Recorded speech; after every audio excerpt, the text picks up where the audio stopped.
Hello, this is Umpire James. I wanted to make a video about how to use Discord as a Kriegsspiel umpire.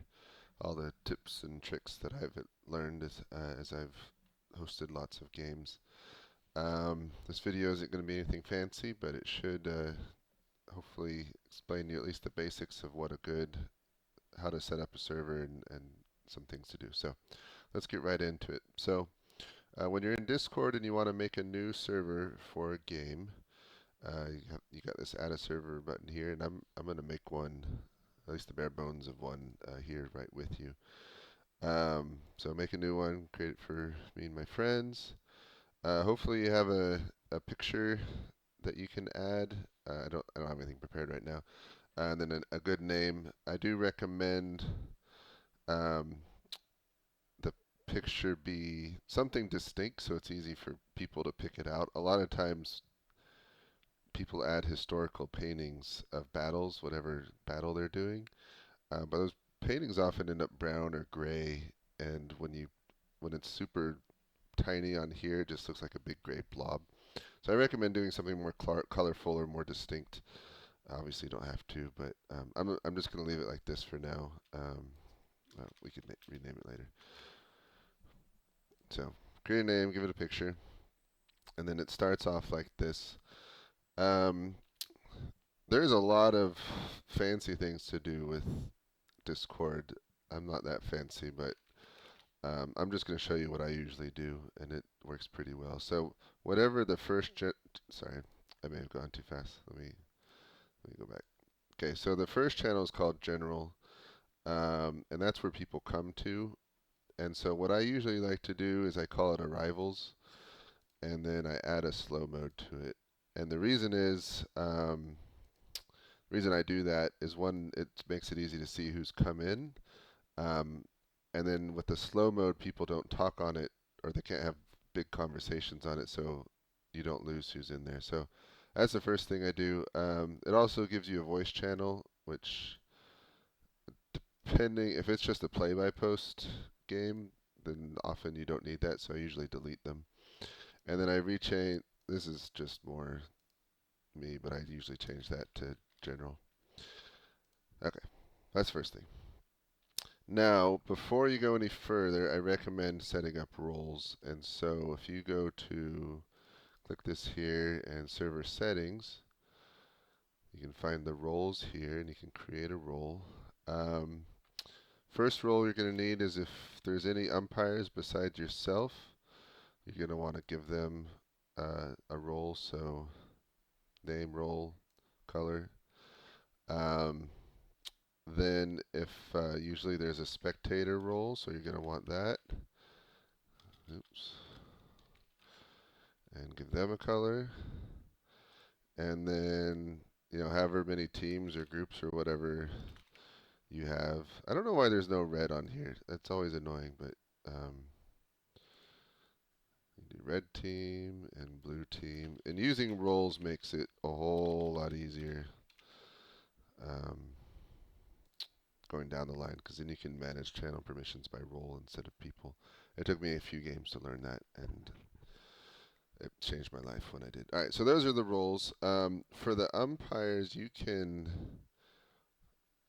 do permissions by role, and if you trust the people you're umpiring, you can even give them admin access, so they have admin control of the server. It does give the warning that that's a dangerous permission to grant, because if they went AWOL or crazy, they could mess things up for you. Um, but normally umpires don't do that, and so it's helpful to have people that have good permissions to help you out. So anyway, you can manage the permissions in here.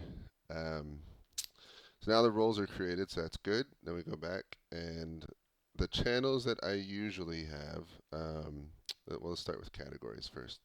So usually I have an umpire category where, now see I didn't, you don't have to select the umpires because they can see everything no matter what. So I'll have an umpire discussion channel where the umpires can talk. And then either within that or a spectator channel or category, I'll have something specifically where the spectators can talk. And then I'll also have my after action report channel um, where the umpires can type into and the spectators can see, where I summarize what's going on each turn. And one thing I do, so as it is, spectators are in it. Sorry, I'm probably going too fast. All right, so if you click Edit Channel, Permissions, um, you can modify the permissions by the role. So right now, the spectator can view channel, and everything else is neutral. But if you don't want the spectators accidentally writing into your AAR channel, you can remove the access to write into it. Usually I just do that. You can also remove other accesses, like if you don't want them to react, you can take that off too. So usually I do that just to make sure. Most spectators know not to talk in the after action report, but every now and then people do. So if you take away that permission, then there's no risk. Um, so those are the three basic channels I usually have under Umpire. Then under General, I usually have a general discussion channel where people can talk. I usually have a team assignment channel um, where I track the team assignments as people come in, and usually I make it so only I can type in that one or be in the umpires. So I make it so people can see it but not type in it. And then, request to play.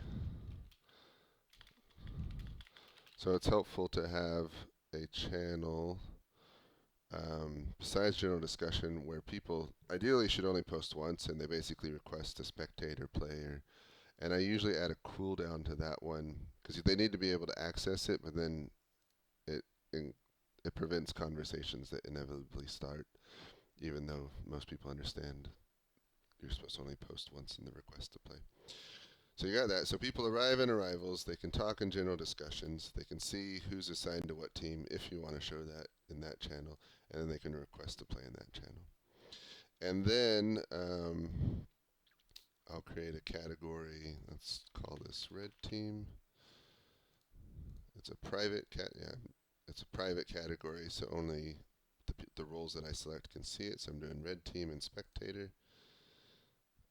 And then let's see, I do a red info, and you can click private again, but because it's already within the category, it'll sync that permission, so you don't actually have to click it.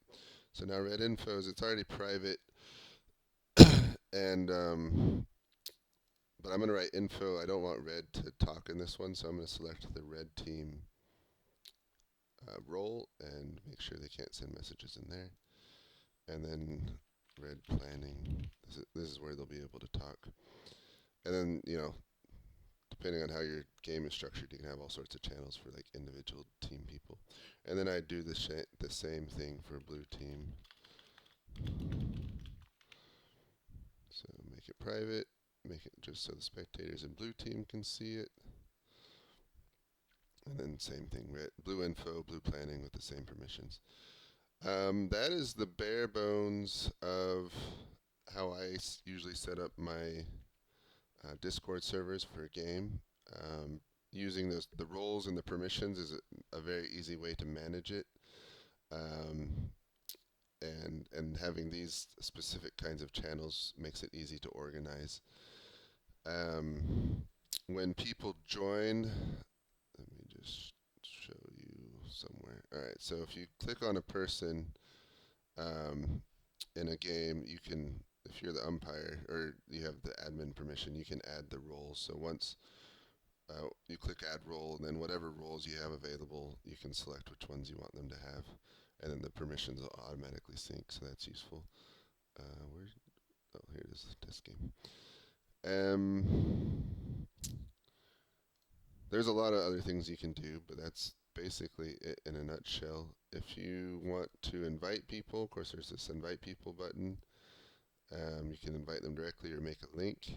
When you post a link normally, it only lasts 7 days, so you got to switch it to never go away, and then copy that link, like when you're posting in the recruitment channel. And create events, do notification settings, things like that. But that's basically it. I hope this video was useful for you. And if you have any questions, just ask it in the new Umpire channel on the IKEA server. Good luck in umpiring and have fun.